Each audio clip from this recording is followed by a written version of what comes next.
namin, Your bakit Honor. sabi mo na walang warrant? Magbabalidate pa lang kami that time, Your Honor, nung... Sandali. Mr. Bakit Chair. mo sinabi na walang warrant? Mr. Chair, alis na lang ako rito. Hindi ko matiis. Nakikita ko na parang itong mga pulis pinagluloko. I'm sorry, I have to walk out. Hindi ko kaya to.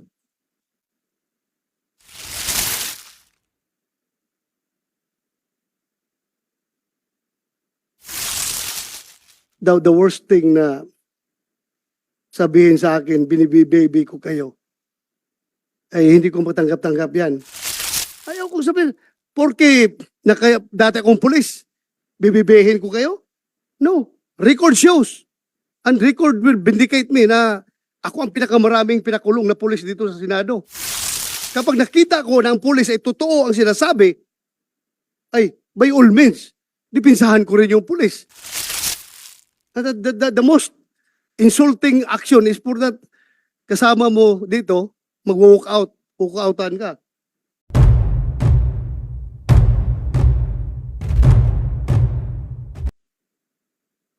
Comsec, pwede ba natin i-play yung video na meron dalawang witnesses against the Bonnet Gang?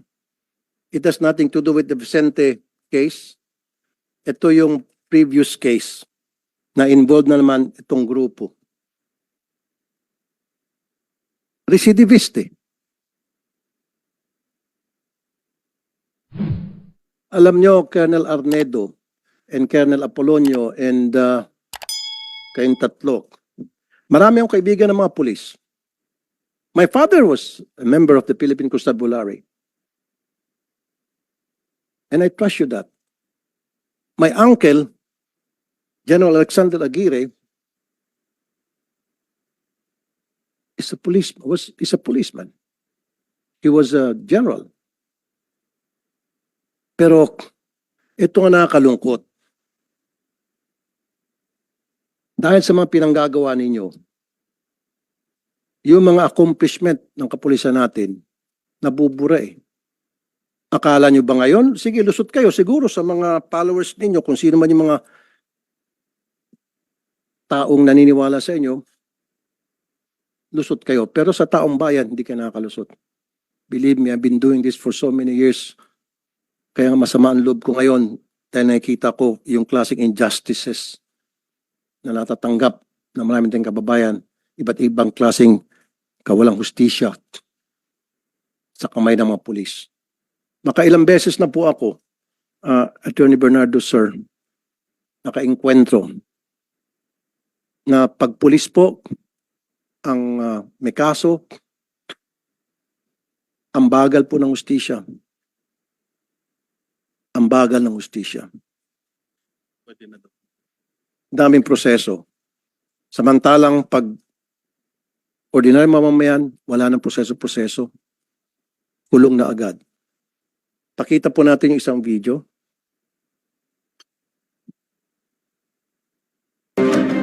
Tama ho ba? Nakabonet po sila? Lahat po sila, nagpakabunit po sila lahat. Ang lalaking tao nila, ang dami nila. Ilan Sobrang, ho nung sumugod ho sa inyo ilan? marami po sila. Kasi naglalakad lang po sila eh. Ngayon ho, ano ho, meron ho bang dalang warrant? Wala pong ganun, wala po. Ini barangay nga po, wala silang kasamang barangay. Wala rin pong barangay, wala rin ganun. Kung wala rin pong warrant, wala po talaga as in. Colonel Arnedo, ibang kaso yan, hindi sa kaso ng Vicente case. And alam mo, Colonel Arnedo, inconsistent ka kanina. Tapos ang masakit sa akin, pinagluloko mo itong Senado eh. Sinabi mo na walang warrant kasi nagkikasing. Anong sinabi mo ulit? Sorry? Validating, Your Honor. Hindi, meron ko pa isang sinabi na word. Yun lang, Your Honor, Hindi, meron ko validating. pa sinabi na, sabi mo walang warrant dahil, aside from validating, meron ka sinabi na word. Para, Covert operation. covert. Yes, Your Honor. Sinabi mo covert operation. So, para mailusot mo, yung hindi na sila kailangan magsuot pa ng body cam, na kailangan magsuot sila sa bonnet, you use that word covert para mapagtakpan mo yung kawalan sa procedure na hindi na rin kailangan ng barangay. Di ba? Ginamit mo yun eh. Akala mo mautakan mo tong Senado. No, Colonel, huwag kami. Kasi, and then later on, nung nagbigay sa iyo ng leading questions, si Chief Bato de la Rosa, or Honorable Chair, yes, may warrant yan. Nasa warrant, kaya lang hindi namin dala. You see, pinaikot mo kami. Covert operation, and then ngayon, may warrant pala, hindi lang dala. So kung covert operation, hindi na nga kailangan ng barangay. Kung covert operation, pwede nga bonnet, tama?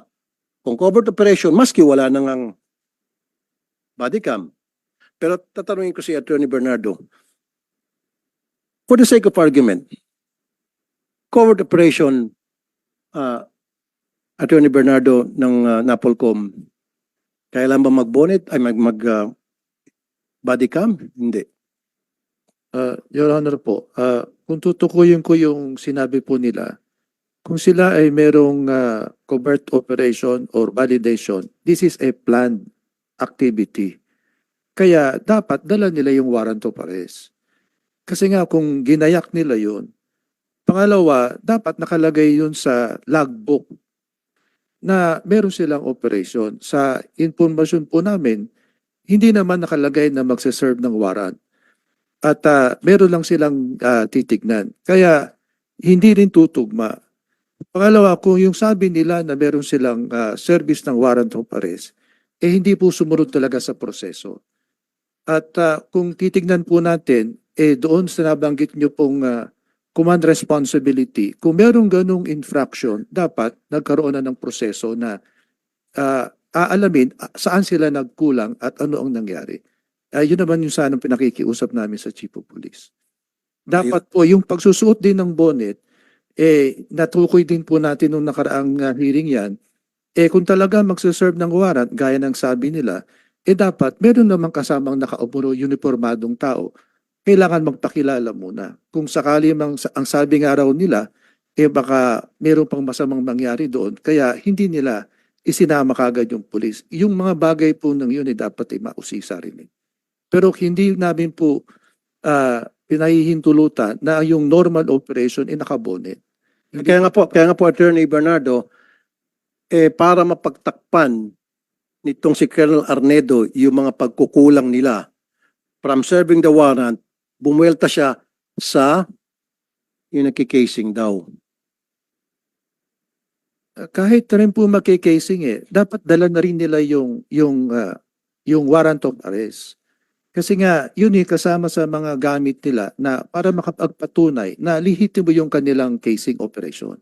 Kasi operation pa rin po yun na nakaplano pa rin yun na meron pa rin documentation din po dapat yun. Dala dapat nila yun. So in short, Attorney Bernardo ng NAPOLCOM, meron talagang infraction doon, meron talagang mga lapses doon. May mga procedure na na-violate. Offhand po, mukhang meron pong, kung babasihan po doon sa pagsaserve ng warrant of arrest, meron pong kulang. Kasi nga, kung wala silang body-worn camera, ang sabi po ron sa Supreme Court Kahit na covert resolution, operation, ano yung sinasabi nito? hindi rin po kasi ang narinig ko nung nakaraang meeting magsaserve sila ng warrant dapat meron silang motion sa husgado kung wala silang body-worn camera na hindi nila ma-serve na walang Okay. body-worn. So kayo pong testigo, Attorney Bernardo, na merong nagsisinungaling sa kanilang dalawa between the colonel and these three. So it's just a matter kung sinong pipiliin ni Chief Bato de la Rosa, kung sino sa kanila ipapakontempt ngayon mismo. Kasi nga, kayo pong testigo, sabi nila they were serving warrant and they have in their possession warrant of arrest. And now, at Colonel Arnedo said, walang warrant because sila ay nakikasing lamang. So, clearly, may nagsisinungaling sa dalawa. Covert operation ang ginamit niya. Tama ba, Senator Bato? Yes, in order, it doesn't take Attorney Bernardo to decide kung sino sa kanila nagsinungaling. It's better na pakinggan natin kung sino talaga nagsinungaling sa kanila. Kasi, Chairman, Mr. Chairman, yun na, very clear na dito, established na rito na nung last hearing, we were all here, at sinabi nila, they were serving warrant. Remember? At meron silang hawak na warrant. Sabi nila. Sinabi nila. Hindi na sinabi na may hawak silang warrant, ha? They were serving warrant. Ang sinabi nila dito. Nagsabi ba kayo na hawak niyo warrant? May dala kayong warrant? No, they said they were serving warrant. Nag-serve kayo ng warrant, di ba? Operation? Yes, Your Honor, magsaserve po kami nun. Pero hindi, Ano isi-serve niyo kung wala kayong dalang warrant? with due respect, Your Honor, lahat po yun ay documented from pag-alis namin. Actually po, planned operation dahil po pinlano po namin yun, naka-logbook po yun, naka-blatter. At So, naka-blatter, na lalakad kayo, mag-serve kayo ng warrant? yes, Your Honor. Saan Your yung Honor, blatter? Saan yung blatter na yan? Okay, part po yun sa mga sinabit Okay, namin na ayan na naman, ayan na naman, Mr. Chair. Palagi natutulas, magsaserve sila ng warrant. At again, kumukontra naman sinasabi ni Colonel Arnedo, yung kanilang PD, na walang warrant dahil sila ay nagkikasing lamang. Again, hindi na naman tumutugma. Ang daming hindi pagtutugma-tugma. Covert operation, hindi, hayaan mo siya magsalita. Let him speak. Do not stop him. Isa ka pa. See, sandali, hindi, I'm not talking to you, sir, Colonel po. You see? Sinabi niya, they were serving the warrant, which means they have the warrant in possession, because if you're serving the warrant, then you must have that paper. Yes, dapat. Kaya nga, di ba? Simple English. They were serving the warrant. So, merong hawak sila. So, saan ang warrant nyo at that time? Bakit hindi kayo nagdala ng warrant? According to your dala po PD. ng warrant officer ko, Your Ha? Honor. Ako po yung sinasabi lang hindi may dala, pero yung warrant officer ko po ay meters lang po ang layo sa akin. Sinong warrant officer nyo at the time? Police Corporal Joel Dicen po, Your Honor. Ikaw? Yes, Your Honor. May dala kang warrant ng time na yan? Nasa bulsa ko po, Your Honor, kasi po magsaserve po kami ng warrant of arrest. Kaya nga, paano kayo mag-serve kung walang warrant? So, dala-dala yung warrant. Dala po namin, Oh, Your bakit Honor. sabi mo na walang warrant? Magbabalidate pa lang kami that time, Your Honor, nung Sandali. Mr. Bakit Chair. mo sinabi na walang warrant? Mr. Chair, alis na lang ako rito. Hindi ko matiis. Nakikita ko na parang itong mga pulis pinagluloko. I'm sorry, I have to walk out. Hindi ko kaya to.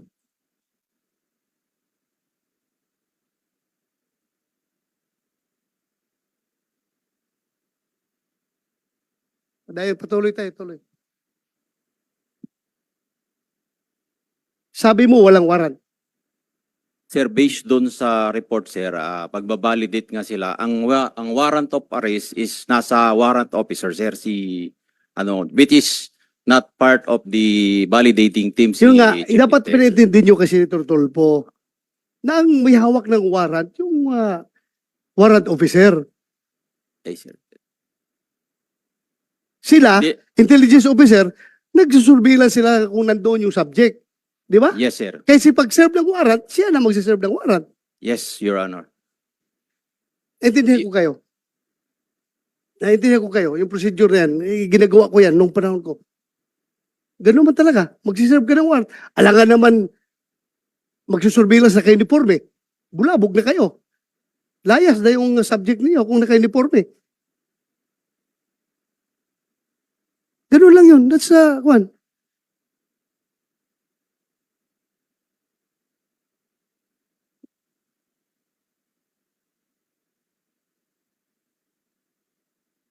Mahirap yung ako.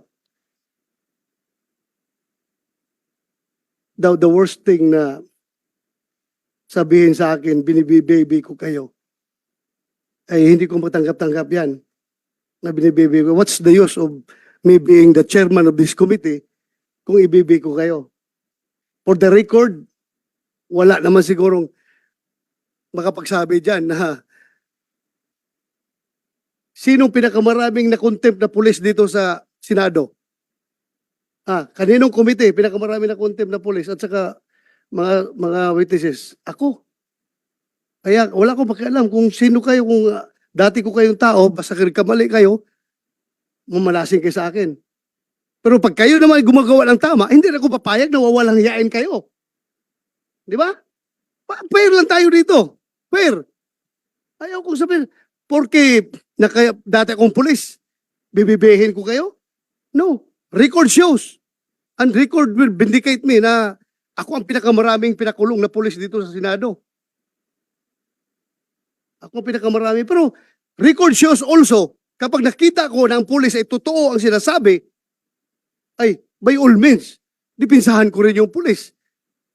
Di ba? Bakit naman wawalang hiyain yung pulis kung dapat hindi dapat wawalang hiyain?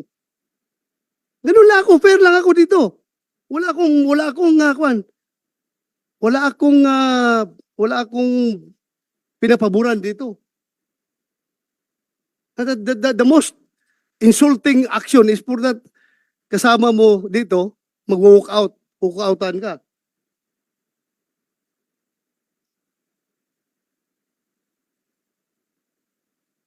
Anyway, that's his prerogative. Kung ayaw na niyang makinig sa hearing, kanya na yan. Ako lang naman, I am trying to be fair here. Wala akong bias dito. Kahit na sabihin nyo, dati akong chief PNP, ang dami ng pulis minala sa akin. Ako lang, fair lang ako. Ayaw ko lang rin na masyadong kinakawawa yung pulis na dapat hindi naman kakawawain. Respetuhin lang rin natin dahil kung ano yung right ng mga complainant na civilian, ganun din ang right ng mga pulis. Fair lang tayo. Yun lang sa akin. Ayaw kong ma-accuse ako na binibaby ko kayo. Never in my pagiging chief PNP o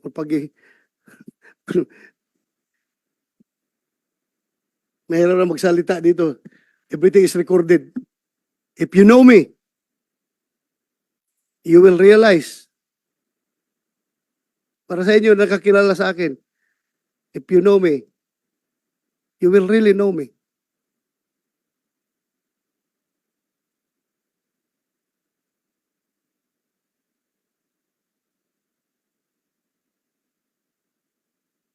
Hindi ko lang matanggap-tanggap for the record na kayo ay pinagmumura dito. Ha? Ayaw na ayaw ko mumurahin yung taong naka-uniforme, mumurahin, wawalang hiyain. Yan ang hindi ko matanggap-tanggap. Kung dapat kayo murahin, doon sa labas. Huwag dito sa hearing.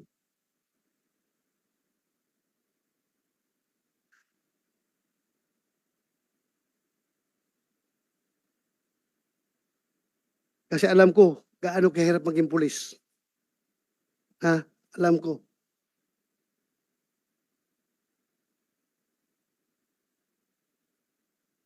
Paglabas mo pa lang dyan sa pintuan ng bahay mo, hindi mo na alam kung magkakabalik ka ng buhay sa mga anak mo pagkahapon.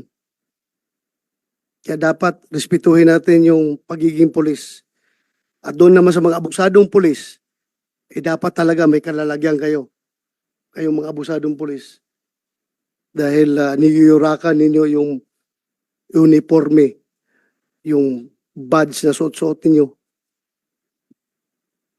Hindi kayo dapat magiging pulis. Pero my God, sabi ko sa inyo, I am your number one enemy kung masama kayong pulis. Hanggat saan tayo aabot, kahit matanda na ako, hindi ko kayo atrasan sa anong gira gusto niyo, anong warfare gusto nyong ilalaban sa akin. Hindi ko kayo atrasan kung sira ulo kayong pulis. Pero kayo matinong pulis at kinakawawa, my God, I will offer my life to you. Ganun akong klaseng tao.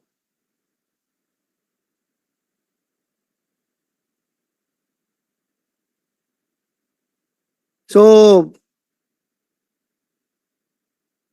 standby muna tayo dito sa issue na ito. Yung kay Vicente.